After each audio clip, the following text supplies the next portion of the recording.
Play of the Day. The Argo Group Gold Cup finals between Jesper Radich and Ben Ainslie. We get Rasmus Kostum from the Gastra team to commentate on match 4. So what we see here is two boats coming in towards the windward mark on port, and none of them are laying the mark on port, so the windward boat is we're taking them past the mark, and then just make sure that they're not gonna get an overlap when we tack around. So what we see is Ben and their team, they're trying to jibe around here, and we tack around and get an inside overlap at or try to get an inside overlap at the windward mark. So we slowly bears away here, and we're able to be inside boat as we approach the windward mark second time. And here there is an incident where Ben is on starboard and we're actually trying to tack around the mark, and it gets very close. We're looking pretty good here, and we got a bit of separation, but tacking this boat you need to get your stern around, and here Ben's tried to squeeze inside. I think we might have been crossing there, but it could have been a penalty for us as well in this situation, but the umpires judged that Ben is in the wrong. And we get around the top mark still with an overlap between the two boats on port, and stretches out a little bit as we are running down with spinnakers. We extend a little bit, and then what we're looking for here is an opportunity as the leading boat to jibe onto starboard and try and force them onto starboard tack as well, because they're sitting on port. So if you manage to get a jibe in here, then you're very strong on your opponent that will be on port tack. So we'll see that coming up shortly here, where clearly no overlap between the boats. And here we go, main through, lays on the other side, and the other boat keeping clear.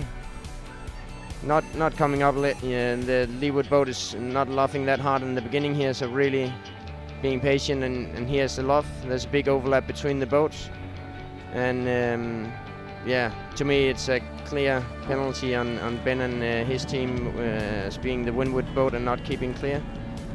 But yeah, the umpires judged it the other way and gave us a penalty.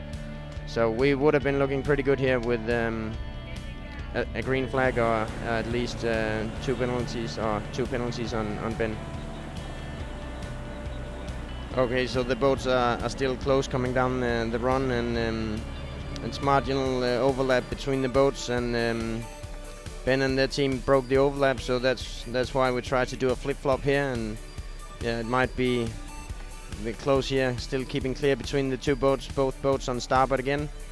And it's a little hard to see from this angle if there's an overlap between the boats right now, but green flag from the umpires in that situation. And again, very close. It's hard to tell from this angle if the overlap is broken, but later in this sequence, then for sure we'll have an overlap between the two boats. That's where there's clearly an overlap between the two boats.